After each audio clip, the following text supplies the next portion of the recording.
Hey y'all, I want to tell you about 70 Million, a Peabody-nominated podcast about criminal justice and jail reform from Lantigua Williams & Co. Each week, starting September 14th, a team of reporters around the country chronicles how communities are enacting criminal justice reform in their neighborhoods. From the bail system and racialized policing to the school-to-prison pipeline and the spread of COVID in jails. This show gets right to the heart of the social upheaval we're experiencing and how communities all over the U.S. are taking action. Listen now at 70millionpod.com or search for 70 Million in your podcast app. You're listening to NATAL. You're listening to NATAL. You are listening to NATAL. You're listening to NATAL, a podcast about having a baby. Having a baby. Having a baby while Black. My name is Micah, and this is my natal story. My name is Kenya, and this is my natal story. My name is Shelly, and this is my natal story. Hi, my name is Cambrisha, and this is my natal story. Hi. So guess what, Liz? I am actually telling a story about you and about when I found out I was pregnant with you and when I decided to go to a hospital. Hey, y'all. I'm natal co-host Martina Abrahams Ilunga. If you tuned in last week, you know that we're sharing the conversations from our NATAL Summit with all of you here on our podcast. Next up is a panel with medical providers and birth workers. When planning for this panel, we wanted to make sure that we brought all kinds of practitioners together, from midwives and OBGYNs to doulas and even mental health providers. I personally really enjoyed moderating this conversation because while it's the ideal, it's not every day that providers like these all come together in one space. I think you are all really going to enjoy the insights and realness that our panelists served. So let's get into it.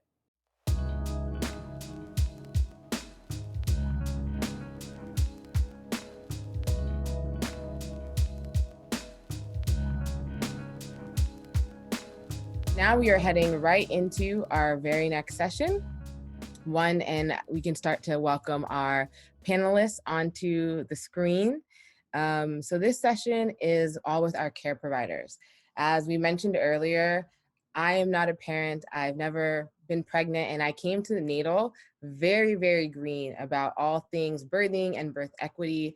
And one of the most rewarding parts of this work has been the opportunity to connect with birth workers and medical providers who really made it their lives work to ensure that Black birthing parents have access to wholesome and affirming care. And so I am so honored to moderate this session with a group of people who I highly respect and admire. All right, so we have everyone here. Hello, hello. So I'm going to introduce everyone and then we can get right into the questions. So first, this is in no particular order, but first we have Tanya Smith-Johnson.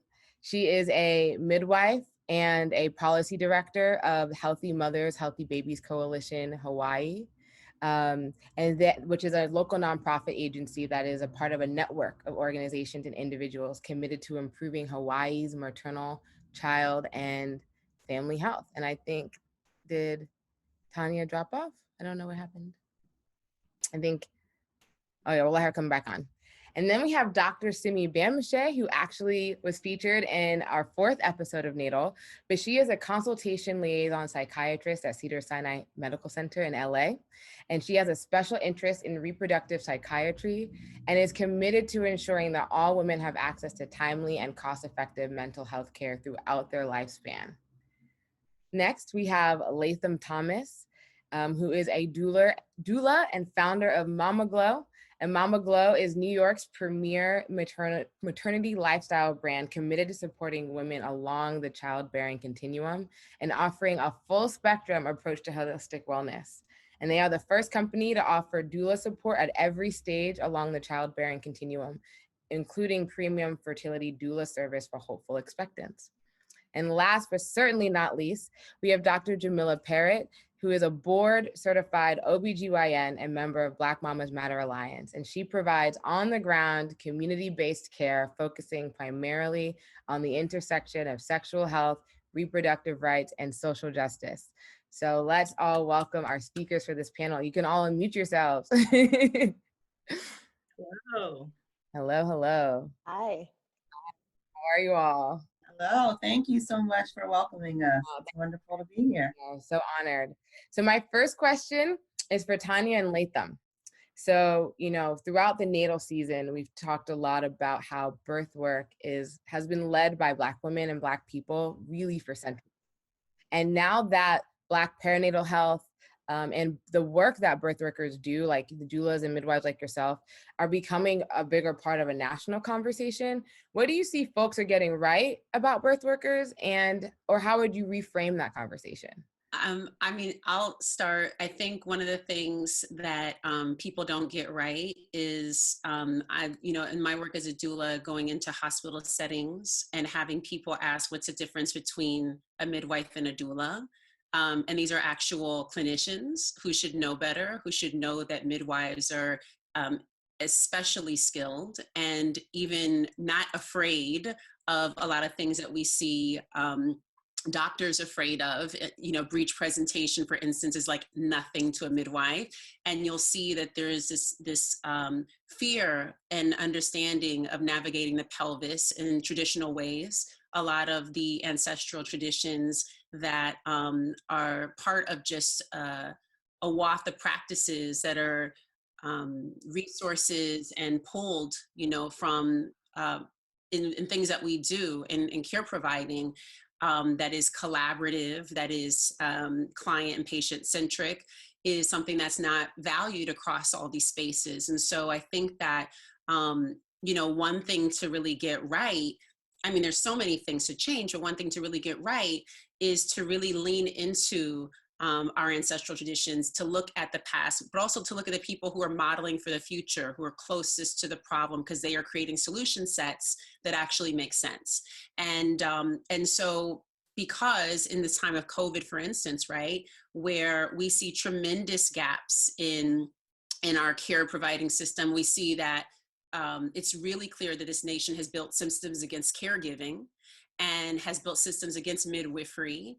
This has been, like you said, hundreds of years of real propaganda to undermine the value, the knowledge base, the skill sets that have been stolen, appropriated, repackaged, and retooled into the medical system, and then basically making it impossible for people to get care provision outside of hospitals, right? So out of hospital birth options are not widely shared with people when they go in and talk to their providers. It's not something that'll be brought up in a way that they feel comfortable with. It'll be brought up like, if you want to do that, it's on you. Like it's a mistake, right? Instead of saying this is a healthy option for someone, and particularly for people of color and BIPOC communities, where we want people who can provide us with appropriate care that is informed by people who come from similar backgrounds, but certainly have the skill sets to be able to support us. We need to have options. And I think that one thing I would like to see more of is that type of transparency. And also to say, like, I don't know, I don't have all the answers, but there are people who can provide you with other options outside of this space, and you should look into that. That kind of honesty is really important, especially in a marketplace for people who are buying anything. And when it comes to your care, I think it's critically important to be able to have culturally appropriate care and options that make sense for you. Absolutely. Absolutely. And it's almost like you're reading my mind, because that's a big part of what I want this conversation to be about today. But Tanya, I want to give you a chance to, to add to, and to chime in as well. And what are your thoughts around what folks are getting right or wrong around birth work and the work that you provide? I think one of the things that we're getting right is that we should be concerned that we're in crisis. The conversations are starting to happen in more and more in spaces about Black birthing people, what's happening to us, the solutions, those kinds of things. I think that is getting, told right. I think we're seeing a lot more storytelling about what's really happening to people. We're putting names to stories and faces, and we're seeing it over and over again in a way to where it just doesn't seem like it's something that's happening in pockets, but we're now starting to see that it's systemic, that it's happening all over, that it is happening repeatedly. So it's not something that's inherently wrong with the Black birthing person, but it's the system that's wrong. And so I'm starting to to appreciate that, we're seeing more of that happening and people are really starting to get it. People are really starting to believe Black birthing people when we say this is what's happening. Because it seemed like for a period of time, it was just that those were just individual stories and it was just unfortunate that that happened. Or maybe it was something the birthing person could have did better to make that outcome not happen. So I do appreciate that. One of the things that I think we're getting wrong is to where we're constantly talking about the problem and we're not talking about the solutions. So what do we do now? We know that these are issues. So how are some of the ways that we tackle the problem in really big ways, right? In ways in which we're talking about what kind of policies do we need to change? What's happening in the medical, system that needs to change? How do we upscale the force? Like, how do we get back to the place where Black midwives, Black birth workers were the ones who held that knowledge, who had the skills, who did births, not just for Black communities, but for white people too. So how do we get back to the place to where the force is full of birth workers, full of midwives, full of support people who take birth back into their hands, into a place to where we're no longer dying in institutions? Yes, yes, absolutely. And that is actually a great segue into the next question.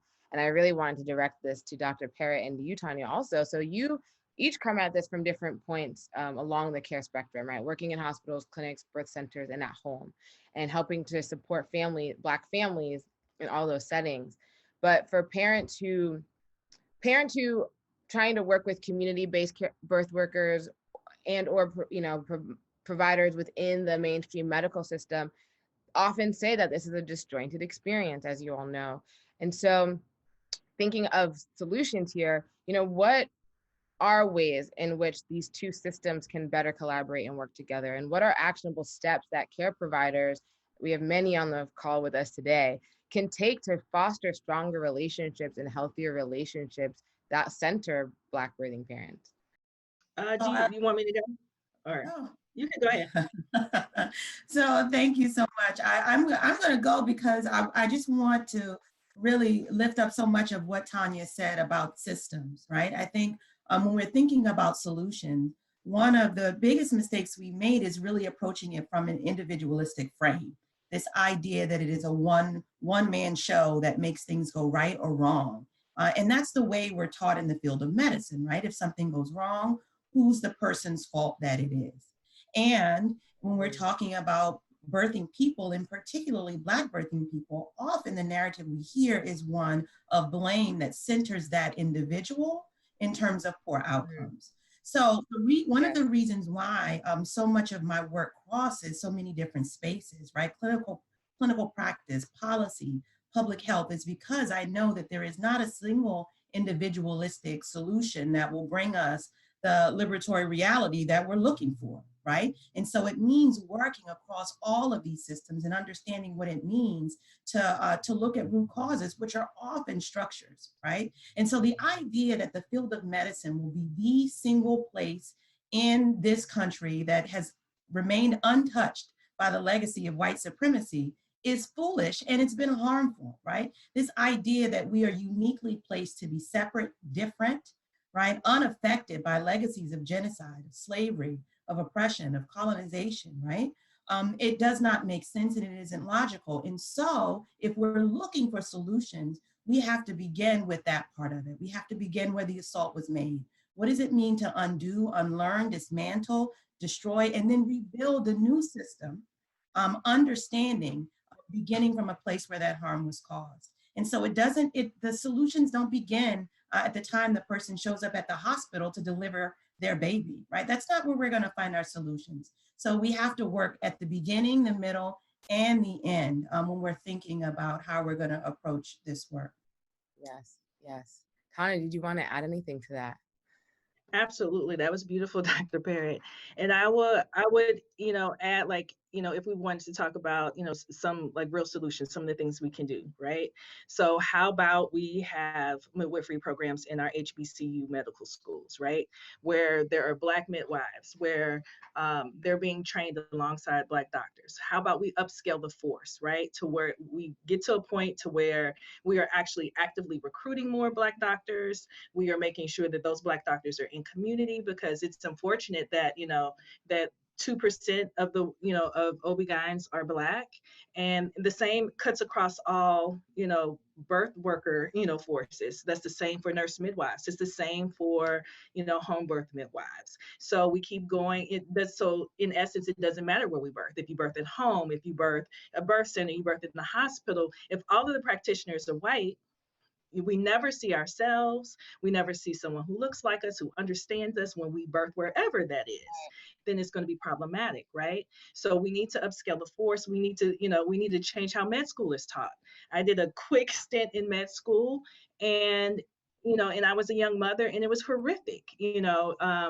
The thought that I never learned about breastfeeding, that, the way that we, in clinicals that we even, were taught and talked to clients, so there's so many things that we can do, and we can go backwards, and start from the beginning before that client comes in pregnant into our offices and into our centers to seek care. Yeah, And I mean, touching on. Can I just add one thing to that? Because I think it's so important, right? When we're talking about what we're doing and the numbers are the way that we are not reflected in the numbers of folks providing care. And that is critical and something absolutely we need to strategize around. And the reality is also that even me attending an HBCU for med school, right? Knowing that we are still, that legacy of white supremacy still shows up there too, right? And so it isn't just absolute numbers that are going to get us where we need to go, which is why I think it's so important what Tanya is talking about, right? It's both and, right? So it just having more Black providers, whether they're OBGYNs, other birth workers, midwives, doula, it just changes the way that power is enacted. It doesn't change the power dynamics at all. So it is doing those things because we bring our own lived experience to the training for sure. And that impacts the number of us who go back to our own communities and provide care, and making sure that we're also learning the truth about how we got here and whose bodies and backs this medical evidence was built upon, and why that is relevant and how we're receiving and providing care in our own communities. Not knowing, I'm just going to say one quick thing because I know you need to, but so one of the flaws in the medical system very clearly is the way that we hop around in our training. You move every 4 years, often to a different city to provide care, right? To practice on folks in that city. You have no grounding in the community. You often are not from there, don't know anything about the people there. And it is not an obligation or a requirement to even learn about the community that you're caring for. How can you approach care in a holistic way if you have no idea who you're caring for, right? So thinking about more Black providers, yes, yes, yes. And understanding that the system is broken. Well, it's working how it's supposed to work, but it's not working for us. And that's the reality. I mean, that was one of the more eye-opening, discoveries, just kind of coming into this work and doing research for Natal and really understanding how the training is done, and how medical providers are trained, especially in terms of like interacting and seeing Black patients. So everything you said, I mean, all of you, gems all across the board. But Dr. Simi, I want to ask you some questions now. So, as a psychiatrist, we hear about perinatal care, maternal care. We don't always think about mental health experts, but all of these experiences that Black parents are having when they're stepping into hospitals affect their mental health on top of just being Black in America, right? And so as a psychiatrist, you're doing work that we're really only just starting to have, I think, a collective or a national vocabulary around. And so what opportunities do you see for parents to receive more holistic care that encompasses their mental health during their perinatal journey? Well, I think that's such a great question. I'm so happy to be on this panel with everyone, because what I want to highlight first off is that having more Black providers in this space, it really does, it brings in a lot to the space that I feel like as a psychiatrist, we learn in our training about the intergenerational transmission of trauma, and we learn about the ways that trauma comes in the room, but the other providers around are not really doing that in their training. So when you're in a majority white institution, for example, they're not really coming in with that same thing. So kind of just the lived experiences of Black providers, I think in general, that adds something in terms of feeling for the patients and for the birthing people to feel supported and to feel like somebody kind of understands what they've been through to get to this moment where they are right now. And I think that now there is this moment where we are trying to integrate mental health care more closely into our reproductive care. And now in California, there's been 2 bills that have been passed in the past couple of years, AB 2193 and AB 33032, that really make sure that we're screening all moms, that we're and parents and birthing people for postpartum and depression, and that we have integrated programs and using federal funds to treat mental health conditions that come up. So I really believe that in order for there to be true changes in reproductive justice, we have to integrate the mental health care. And so what I do too as a liaison is really talking to the providers and OBs and just having people remember to think about trauma, think about depression, think about anxiety and the ways that it can manifest differently in a person of color than in white people, or, and so I'm just really excited that people seem to be more receptive to it every day, and be in a community like this where I feel like it's becoming more to the forefront that mental health is not like this tiny little part that we can ignore for right now, but it really is integral to the whole experience, the whole birthing experience. Yeah, and I think that's something that really excites me, and so I'm, we're happy to have you here and to talk more about that. So now, when we think about NATAL as a show, one thing that we really wanted to make sure that we addressed is the erasure of queer folks, of non-binary and trans birthing parents within the birthing conversations and birthing community. So this question is really for everyone, but I'd love to start with you, Latham. How are you approaching your work with Black, queer, and trans non-binary birthing parents, right? What practices and resources have you used to really strengthen your practice with these families, families of all different identities? Thank you so much for that question. And adding to what Dr. Simney was saying a little bit about just how we all need to work together. One of the pieces that I think is really so critical on the mental health side of things, and this does tie into this question that you have, is that as a provider that's non-clinical and has a relationship with a client or family, I'm seeing things and fielding for things that may not come up in a clinical visit, especially those that are happening over Zoom or virtually, right? And so I need to be in dialogue with some skill sets and techniques that can help me to be able to identify where there are some gaps, right? Where this client might need access to licensed mental health support.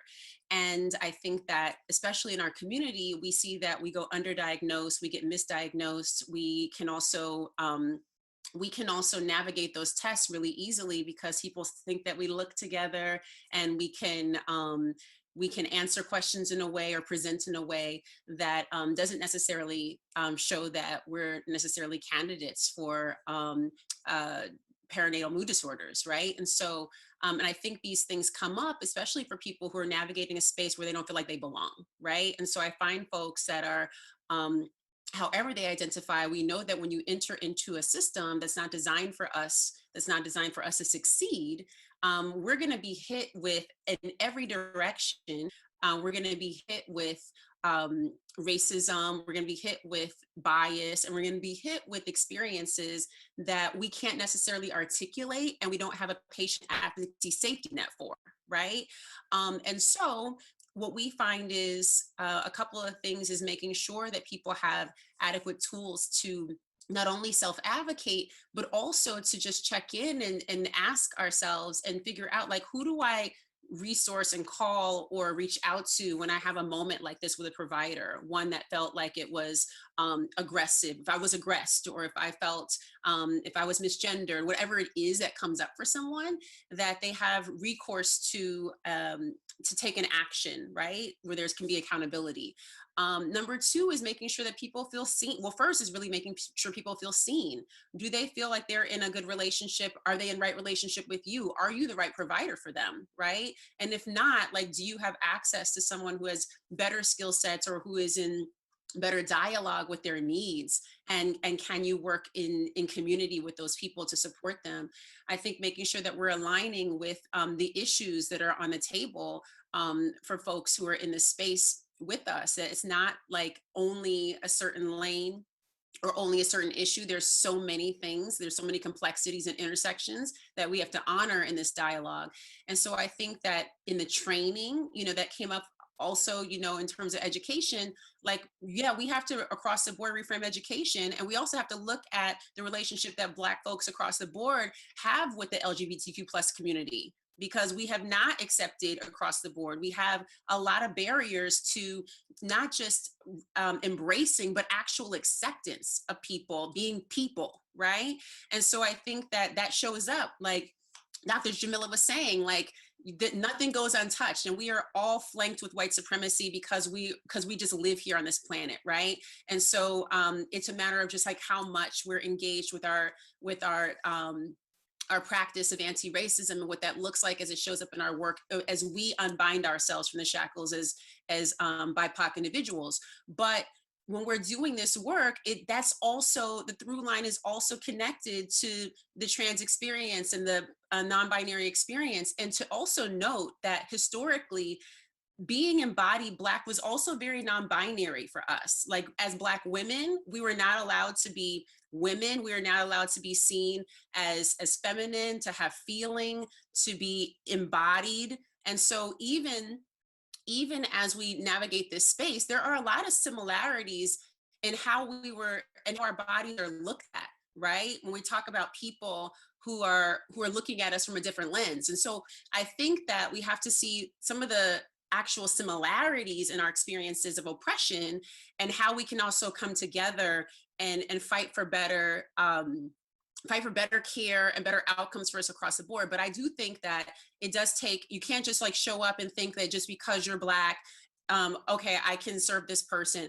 I have had so many people say that they went to a Black provider and they had a really bad experience, right? And so, echoing everything that's been said across the board, it does have to be work that we're doing to dismantle and think about how we do build the future. And the future has to be inclusive of everyone. Yes, absolutely. Anyone want to, chime in on that? Yeah, I'm just piggybacking on what Latham said. And, I think it's important for us to realize that Black people aren't a monolith.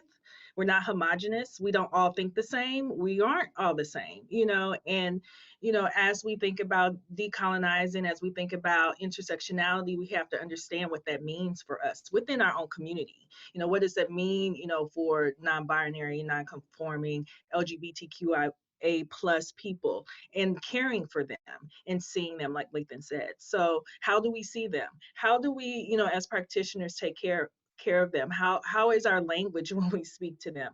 Are we really seeing them, or just making assumptions about how we care for them just because they're Black people, right? So for a lot of us who are in this work, it takes us checking ourselves, learning as well, because we don't know everything, asking questions, being open to, getting it right, and being open to, passing someone along to someone else who's more qualified, who is a better fit, because we don't need to constantly practice from this place of scarcity to where there's only so many Black, midwives. And so there's not a midwife, for me, so there has to be a place to where we have, again, just upscaling the force to where there are midwives that are for everyone. I would love for there to be a time where there are so many care providers to where you can throw a rock and you have to, like, you're so overwhelmed from the choices, because that's how many of us there are, but we're not there yet, right?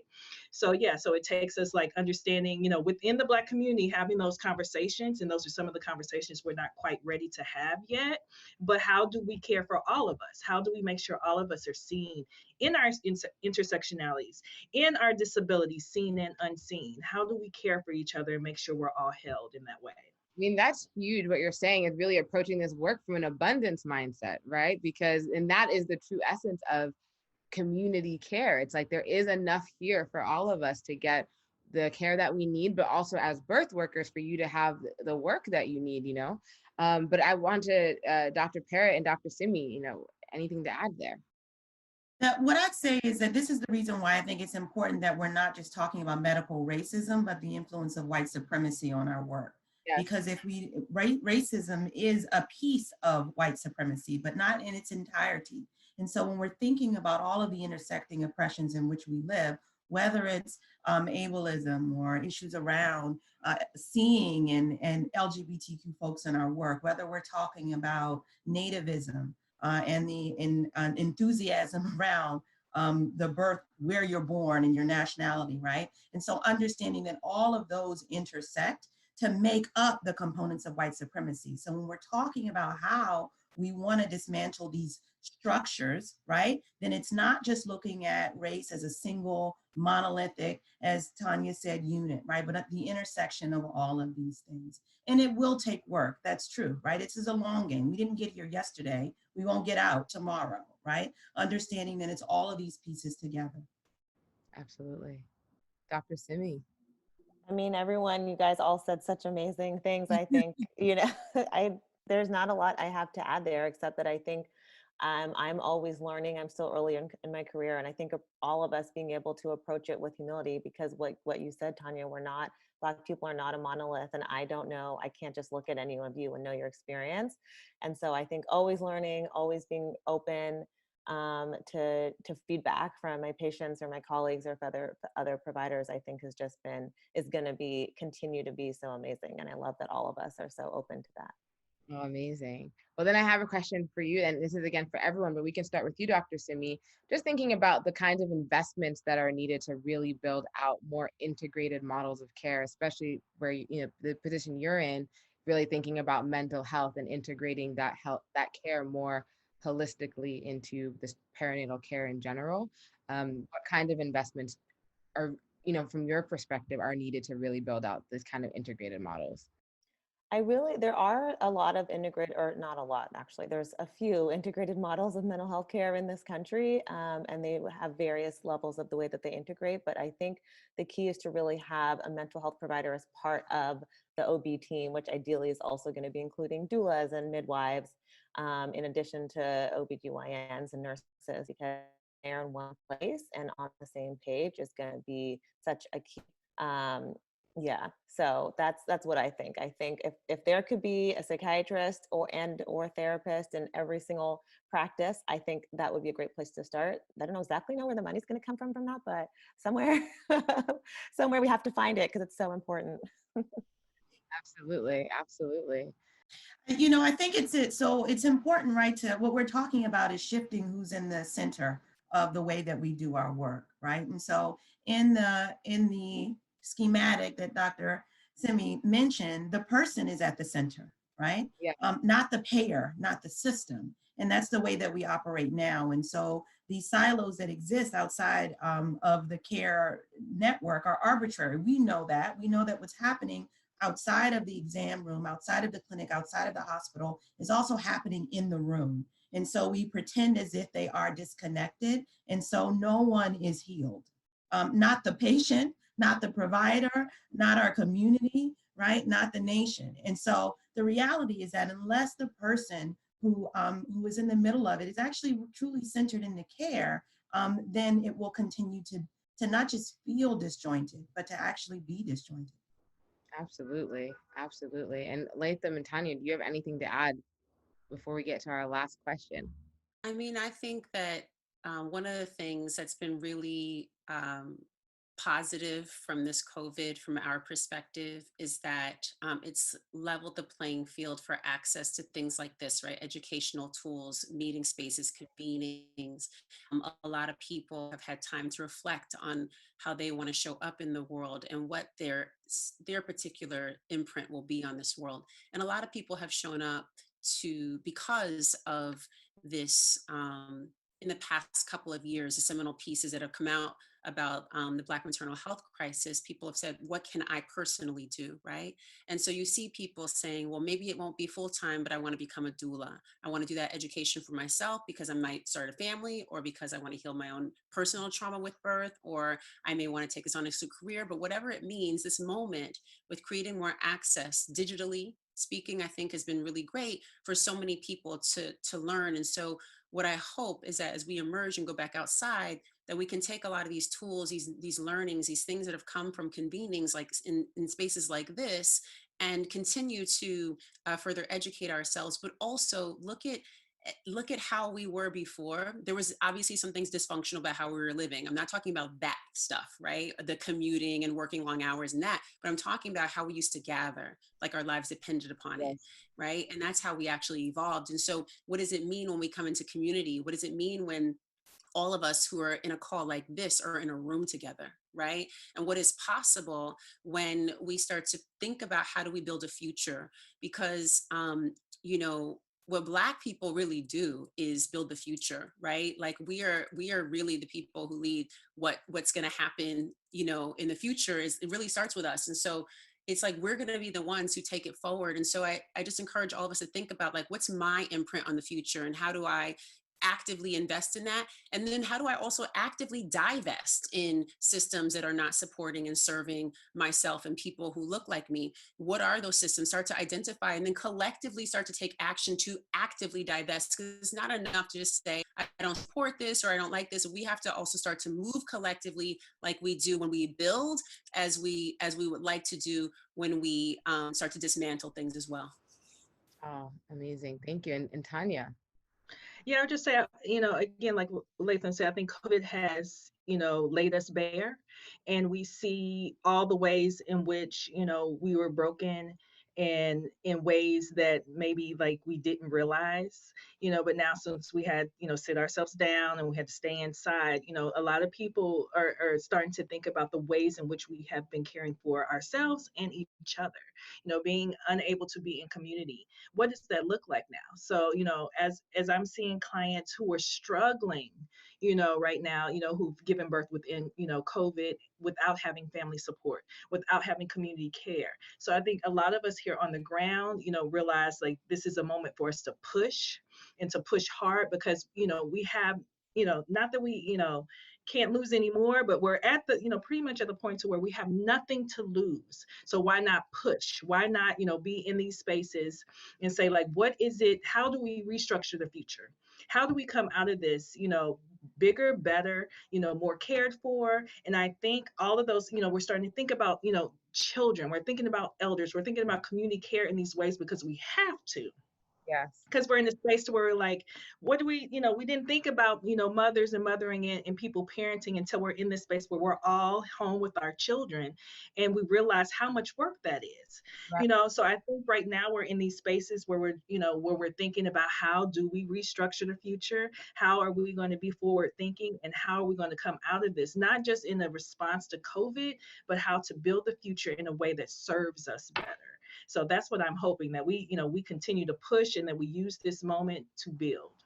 Absolutely. Well, that's actually a great segue into our last question of the session. So really thinking about the future and what, you know, care should look like for Black birthing parents. Where do you all draw inspiration and your hope from? I'll start. I know. Oh, no, please, Dr. Simi, Okay, go right ahead. I know, we're all like, don't all start at once. Well, I think I've said it before, I'll say again, I just draw so much inspiration from everybody in this community, I think, and seeing the work that's being done, because so often, you know, I'm probably one of very few Black faculty at my institution. It feels like you're alone in the work every day, and like there's this huge mountain to climb. So being able to gather the sustenance and the energy from a community, knowing that no matter what you do, there's at least one person who's going to appreciate what you're doing and is going to be so grateful for it. I think that's really where I'm getting my inspiration. Like, this is teeing me up for the whole week, I mean. You know, I'd say that my hope lies in the fact that we even continue to believe in the idea or possibility of liberation, right? I think, you know, if all of us are honest, and let me just be clear that survival of pregnancy and in the postpartum period is the least of what we use to define freedom and liberation, right? Our idea of liberation is deeper and broader and bigger than that. And so the idea that we can continue to hold that as something that is even a possibility gives me hope, right? And I see, you know, we hear a lot about this deficit narrative around the ways that BIPOC people especially are broken. But we know that that is not true. We see it in our families. We see it in our communities. I see it in my family and in my community. And so it still gives us hope for liberation. And that is a wonderful thing. Oh, thank you. Beautiful. I'll go. So I'll say that I get inspiration from my 6 children. You know, I have 3 girls, 3 boys. My oldest just graduated high school, and I think about her future, and I think about, if she chooses to parent and, to become pregnant, what that looks like for her. I look at my sons, and, even, we hear and we see all the hurt and pain and fear, but it gives me hope knowing that I'm doing this work for the 6 of them, and not just for them, but for all the children, for our future. It's sometimes lonely work. It's hard work. It's work to where, you may not be appreciated, but when I'm on a panel like this and I hear other people thinking the same way I'm thinking about liberation, thinking about our future, thinking about hope, it gives me hope knowing like, okay, I could keep pushing through, because I know we're all tired. Black people have been tired, Black women particularly are tired, and all of us who are doing this work are tired. But knowing that there are other people pushing with me, even if I don't see them, gives me inspiration to keep going on another day. Oh, awesome. And Latham, take us home. I also have a son who's 17. I draw so much daily inspiration also from him. And I see the youth really as leaders, right? In this charge for what the future will look like. I feel really hopeful that as we move into a conversation about Black life conservation, right? About centering Black life, and thinking about how we remove the forces that are working on us before we're even born, before conception. What does it look like to really be thinking from that frame, and to have everybody joining us, not just in protests for lives lost, but joining us in dismantling all the forces that are working on us before we even get pregnant. Because I think right now, for us, our children, your 6 children, my son, those of us who have children who are here, they really deserve not to walk in fear. I don't want my son to be carrying with him what I carry for him. And so I think that part of our liberation collectively is that our children can really be free if they don't have to think about these things, because we are solving for them. And like Dr. Jamila said, it's not going to be easy and it's not going to be fast, but it is going to be work. And so we collectively have to do it. Those who are here, we all have something we can do. And so you should follow your charge, what is sitting on your heart, and let God order your steps as you continue to do that work, because we cannot do it alone. Wow, what a beautiful and poignant way to end. Thank you, Dr. Parrott. Thank you, Dr. Simi. Thank you, Latham. Thank you, Tanya, for joining us today. Thank you for all the wisdom that you shared and for the work that you're doing every day. Everyone in the chat, please wish farewell to our panelists. You all were amazing, and we loved hearing from you.